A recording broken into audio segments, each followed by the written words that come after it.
আমি হিরো আলমকে বলবো যে হিরো আলম যে বললো আমার হচ্ছে খোলামেলা ভিডিও আছে, আমি গিভ এন্ড টেক দিয়ে মিডিয়াতে কাজ করি, ও আমাকে কুপ্রস্তাব দেয় নাই, ও আমাকে গিভ এন্ড টেকের অফার দেয় নাই। আমি বলবো হিরো আলম তুমি মিডিয়ার সামনে প্রমাণ নিয়ে আমাকে নিয়ে মুখোমুখি দাঁড়ায় কথা বলো। আর যদি না আসে তাহলে কি করবেন? আপনি কি আইনের রাস্তা না আসলে আমি আইনের সাহায্য নিব। আচ্ছা ঠিক আছে, অবশ্যই নিব। একটা স্বামী, এখন আমি বলি শোনেন, এখন ঘরে এক বউ রেখা যদি দিনের পর দিন সে বাহিরে পরকিয়া করে, ঘরের বউকে সময় না দেয়, ঘরের বউকে লুকিয়ে যদি আরেকটা বিয়ে করে, নষ্টামি করে, একটা মেয়ে কয়দিন মানবে বলেন? একদিন, দুদিন, 3 দিন, 1 মাস, 2 মাস, 3 মাস, তারপরে সে কি করবে? বাধ্য হইয়া সে নিজে সরে আসবে। এটাই হয়েছে।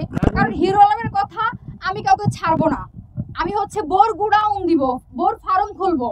এটা হচ্ছে হিরো আলম। তার মানে কি হিরো আলমের এত পাওয়ার? ভাই আমার আমার এখন আমি কি বলবো ভাই, আপনাদের প্রশ্নের উত্তরগুলো আমি দিতে পারতেছি না। ঘটনা হয়েছে, ওর পাওয়ার থাকুক আর যা থাকুক এটা আমার দেখার কোনো বিষয় না। মূলত হচ্ছে একটা পুরুষের চরিত্র ঠিক হওয়া উচিত, যেটা হিরো আলমের মধ্যে নাই। এই যে দেখেন রিয়ামণি যাইতে না যাইতে মেয়েরা সিরিয়াল ধরছে, হ্যাঁ বরিশালতে 2 জন চলে আসছে। ওই যে বললাম ভাইরাল হওয়ার নেশা মাথায় ঢুকছে, যে হিরো আলমের সাথে যদি আমি কি গিভ এন্ড টেকেও কাজ করি বা গিভ এন্ড টেকেও থাকি, আমি তো ভাইরাল হলাম, আমি তো হচ্ছে মানে সবাইকে বলতে পারলাম যে হিরো আলমের বউ গার্লফ্রেন্ড আমি। কিন্তু ও মানে ওই মেয়েদের মতো পাগল তো ভাই আমি না। হিরো আলম ভাবছে নিশিও মনে হয় পাগল, গিভ এন্ড টেকের অফার করবো। একটা কথা জানতে চাই, কথাটা হলো এই যে আপনার সাথে এখন যে রিয়ামণির ভালো একটা সম্পর্ক হয়েছে, এখন কি আপনি যদি উনি প্রমাণ না দেখাইতে পারে আপনাকে যে সে খারাপ বললো, আপনি কি থেকে কাজ করেন এত কিছু বললো, তাহলে কি আপনি আর রিয়ামণি মিলে আরো কোনো অ্যাকশন নেবেন কিনা? আপনি কি আপনারা এক হয়ে কাজ করবেন এখন? অবশ্যই। হিরো আলম যদি প্রমাণ করতে না পারে যে আমি গিভ এন্ড টেকে কাজ করি বা আমার কোনো খোলামেলা ভিডিও আছে, এগুলো যদি সে মানে মিডিয়ার সামনে না আনতে পারে, তাহলে আমি আর রিয়ামণি একসাথে দাঁড়াই আমরা বক্তব্য দেব।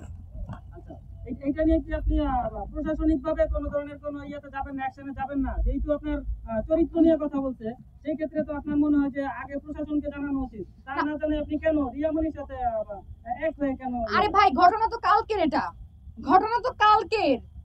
তা আমি তো ভাবছি যে একটা মানুষকে সুযোগ দেওয়া উচিত, সে তার ভুলটা বুঝতে পারবে, নত হবে, কিন্তু সে তো এটা করে নাই। সে আমাকে নিয়ে উল্টা হচ্ছে পাল্টা ভিডিও বানাইছে। কেন বানাইলো এটা? আচ্ছা আচ্ছা, তার মানে এখন আপনার সে আগে থ্রেট করছে, এখন আমার কথা মানুষকে সুযোগ দিতে হয়। আমি ভাবছি যে হিরো আলম হয়তো বা মানে নত শিকার হবে বা ভুল বুঝবে, কিন্তু সে না, সে ভাই শুধরানোর তো মানুষ না। সে ভাবছে যে সবার মতো মনে হয় আমি চাই যে হিরো আলম প্রমাণ নিয়ে আমার সামনে আসুক, প্রমাণ নিয়ে আমার সামনে কথা বলুক। মানে আপনি বলতে চাচ্ছেন হিরো আলমের রুচি দুর্ভিক্ষ আছে নাকি? ভাই হিরো আলমের রুচির কথা আমি কি বলবো, দুর্ভিক্ষ তো 100% আছে। এই যে মেয়েগুলো জীবন থেকে কাজ করে, মিডিয়াতে কাজ করে, তাদের জন্য কি আপনাদের কোনো কাজের সমস্যা হচ্ছে কিনা? যারা আপনারা ফ্রেশ কাজ করেন, অবশ্যই সিনিয়র পারসন যারা আছেন, অবশ্যই যারা হচ্ছে সিনিয়র, যারা হচ্ছে ভালো অভিনয় করে, তারা হচ্ছে নিয়মিত কাজ করতে পারে না। কেন পারে না? এই যে কিছু কিছু লোকের জন্য। কারণ কিছু কিছু মেয়ে আছে গিভ এন্ড টেক দিয়ে কাজ করে, ওরা হচ্ছে গিভ এন্ড টেক সহকারে কাজে নেয়, ভালো মেয়েদেরকে কাজে নিতে চায় না। আচ্ছা, ভালো মেয়ে বলতে ওরা কি খারাপ হয়েই আছে নাকি? ভাই খারাপ হয়ে কিভাবে আসবে? খারাপ হয়ে কিভাবে আসবে?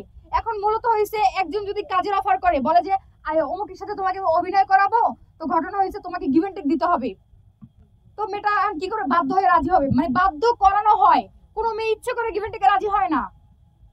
আচ্ছা ঠিক আছে, যেমন এই যে হিরো আলম আমাকে কালকে বাধ্য করছে। আমি যদি বোকা থাকতাম তাহলে তো মনে করেন মিডিয়া যদি নতুন থাকতাম হয়তো বা ওর ফান্দে আমিও পা দিতাম, কিন্তু আমি তো মিডিয়াতে নতুন না। সর্বশেষ হিরো আলমের উদ্দেশ্যে আপনার কি বলার আছে?